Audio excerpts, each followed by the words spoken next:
Do you think what's happening here domestically, this MAGA civil war, Israeli first, the Zionists within the Republican coalition versus the America Firsters, do you think that this will have an impact on Israel's calculus, like what's happening right now? You think it would, again, Netanyahu declared that that was the Eighth Front. And if I think he understands, and a lot of Israelis understand, if they fail on the Eighth Front, they're going to fail on all the other seven fronts, because they're all dependent on the U.S., or rather Israel is entirely dependent on U.S. support. So it would be hard to believe that they're not taking that into account. Now, do they feel, confident that they can deal with it? That again, we see the kind of moves that they're making. They don't seem to be very successful. And that's something that we've talked about. It seems like they're bound to lose on that Eighth Front, but maybe they just have this hubris, this supreme confidence. We always win. That seems to still be there. And they may not really understand the danger that they're in. Yeah, I don't want to underestimate them either. I don't think they can win this narrative, but they're trying pretty hard. I feel like my X feed has really changed the past couple of days, and you saw what happened with Thomas Massie and Marjorie Taylor Greene, how Trump just threw them both under the bus and is full on with the Lindsey Graham, Mark Levin camp. Let me actually just to get, I don't know if you read the exact tweet from Trump, but let me just read what he said about Thomas Massie. He said, "Did Thomas Massie get married already? Boy, that was quick. No wonder the polls have him at less than an 8% chance of winning the election. Anyway, have a great life, Thomas, and question mark. His wife will soon find out that she's stuck with a loser." It's so crazy seeing this type of language from him. I mean, we're talking about Trump, somebody that's banging porn stars, cheats on his wife. It looks like he's somewhere in the Epstein files with something, who knows? And he talks to somebody that's been, a true America First person that's always positioned himself as America First and is pushing to get the release of the Epstein files. And you kind of wonder, is this why you're going after him so hard? Yeah. I just think that type of rhetoric, I think, is really just completely split his base. He did the same thing with Marjorie Taylor Greene. Marjorie Taylor Greene pushing really hard on this Epstein stuff. And she's been going on to some left-wing media, CNN, The View. And I think it's good. She's trying to bridge the gap and saying, like, we're in this together. We're Americans. We need to hold accountability, all this stuff. And then he And she's gone after the Zionists, too, in a big way. Right. And this is clearly why she's being attacked. So people understand that why are Thomas Massie and Marjorie Taylor Greene, the two people that are really true America First, people that are saying things that resonate with the base, that the anti-war party, saying, like, why are we sending all this money overseas to fund these wars? Why are we doing things that are not in our own interest? Why are we funding this genocide?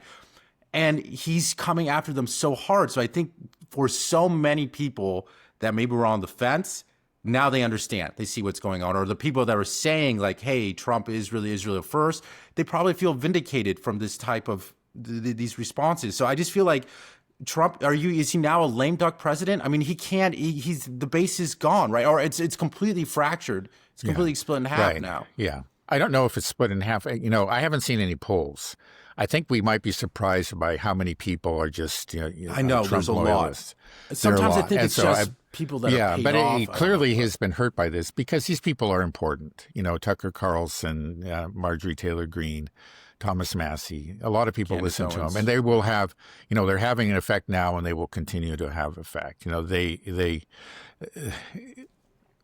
lot of some of the pro-Trump fanatics, maybe a good number of them, will never. It doesn't matter, what happens. They'll never cease to believe in Trump.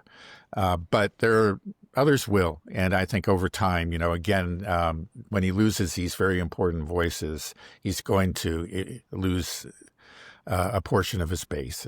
And, he just can't afford to do that. I don't think he can at all. But it doesn't surprise me. That's just Trump's personality. He just can't take criticism. He really can't.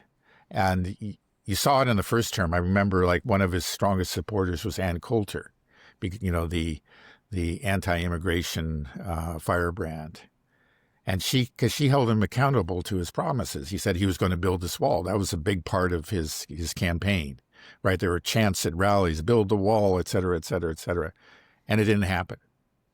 And Ann Coulter just kept on saying, like, he would mock him, like, how much of the wall has been built, today or last week or whatever. She would not let go. She was just like a attack dog that had teeth in his,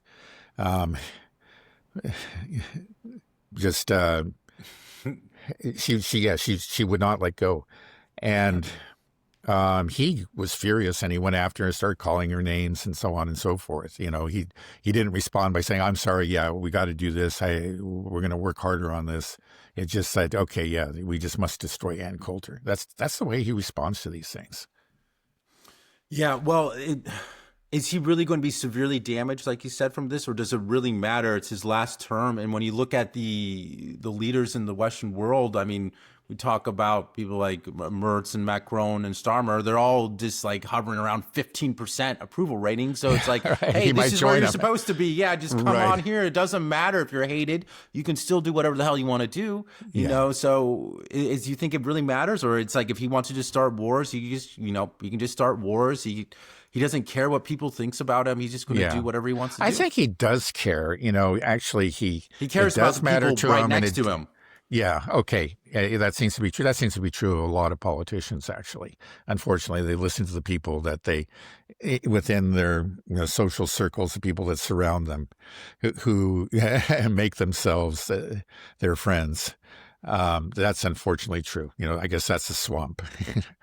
But it does matter. It does constrain. If he loses the House, and he will in a big way, that's going to hurt him. If he loses part of his base, it just means that he just has less room for maneuver. But still, he can do a lot of things. He's the president. He can sign executive orders, and he can tweet, and people will pay attention to what he says. And perhaps he doesn't care. I think he cares to some extent, but he's just made the calculation that. I don't know if he's even making a calculation, actually. Like I say, I think it's just his personality. He's just reacting emotionally. You read these tweets and it doesn't seem like somebody's actually calculating anything, but just like the emotional response of a overexcited 7-year-old boy or something. Yeah. Let's see if these Epstein files get released, because it seems like, he's going after them hard because of them pushing for the release of the Epstein stuff. And, we talked about Epstein a little bit on Friday, and something that people brought up in the comments. It's like, it's not necessarily just all about pedophilia and blackmail with it. It's also just the financial crimes that maybe so many of these people will be implicated in, because it seems like that's a lot of what Jeffrey Epstein did, was moving money around for things that shouldn't have been able to move money around for. So maybe it's more of that stuff. Quite possibly. Yeah, but what we'll see. I mean, I just hope it comes out. I also heard that, there's talk about like doing an investigation, but almost to do an investigation to stop the release of the files. It seems like they're just going to do whatever they can to stop it. But the more they try to stop it, the more we know, right? Yeah. The more of that people will just say like, all right, well, I'm just going to just have to assume it's true, because you're doing everything in your power to not get them released.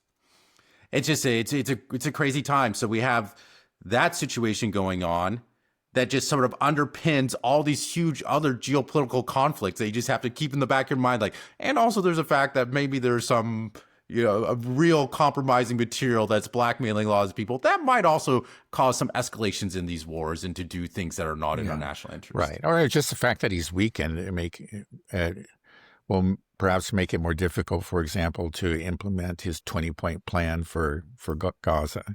He's going to be weakened vis-a-vis Netanyahu. And I think Netanyahu is eventually going to get his way. I mean, he seems like he always does, but it'll just come all the sooner because of this.